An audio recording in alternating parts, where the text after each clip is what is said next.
minsan, fulfill your ministry. No? Kung ano may yung ministry na ibinigay sa atin ng Panginoon, i-fulfill lang natin. And then, ano mangyari niyan? After ng persecution, sabi niyan, and time will come, mga kapatid, yung malapit na sa last days, hindi na i-allow ng Panginoon na mamatay yung mga kanyang mga tao. Hindi niya na ilang. Bakit? Kasi ang purpose kasi ng kamatayan ng mga Christians is para yan silang mga fertilizer ng gospel. Ibig sabihin, yung dugo ng mga Christians, mga believers, yun ang magbigay ng fertilizer sa Word of God sa buhay ng iba. So in the last days, no need naman na i-fertilize mo pa yung puso kasi na-cross na eh. Ibig sabihin, hindi na magamit yung kamatayan doon. So ibig sabihin, i-preserve na Panginoon, hindi na talaga mamatay yung mga tao in the last days. Lalo din yung nag-update sa kanya. Kasi magiging victory yung sa kay Satanas kung mapatay niya, sabi sa Great Controversy. At kumbaga, ang purpose ng kamatayan is for fertilizer yan na So now, anong mangyayari after that?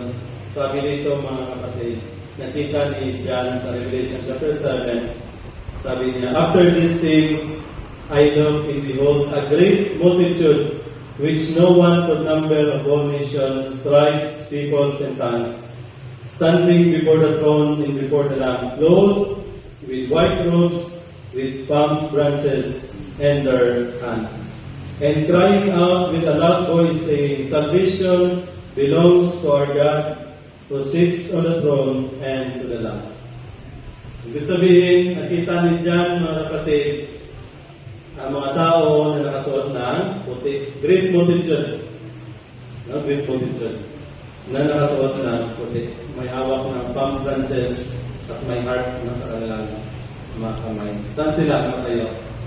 Doon na sa the throne of God and the throne of the Lamb of God. Kumbaga, doon na sila mga kapatid. Standing before the throne of the Lamb, before the Lamb, and the throne of God. Nakasuot ng puti. Ano ibig sabihin ng puti? The righteousness of Jesus. Sino yun sila? Yung mga nakasuot ng puti na hindi mabilang, no one could number. Sabi dito sa verse 13, then one of the elders answered, saying to me, who are these arrayed in white robes, and where did they come from? No? Sino yun sila na nakasuot ng puti? Saan sila galing? Sabi sa verse 14, and I said to him, sir, ikaw na alam. So he said to me, these are the ones who come out of the great tribulation and washed their robes and made them white in the blood of the Lamb. Amen? No, sino yun sila? Sila yung dumaan sa great tribulation. At pinaputi nila kanilang damit sa pamagitan ng dugo ng Jesus Christ. So, ibig sabihin mga kapatid, sa ating buhay, darating man ang great tribulation, pero darating din ang panahon na by God's grace, tatayo-tayo doon sa kasama ng Lamb na musuot ng puti. Sino yun sila? Nakalampas sa great tribulation.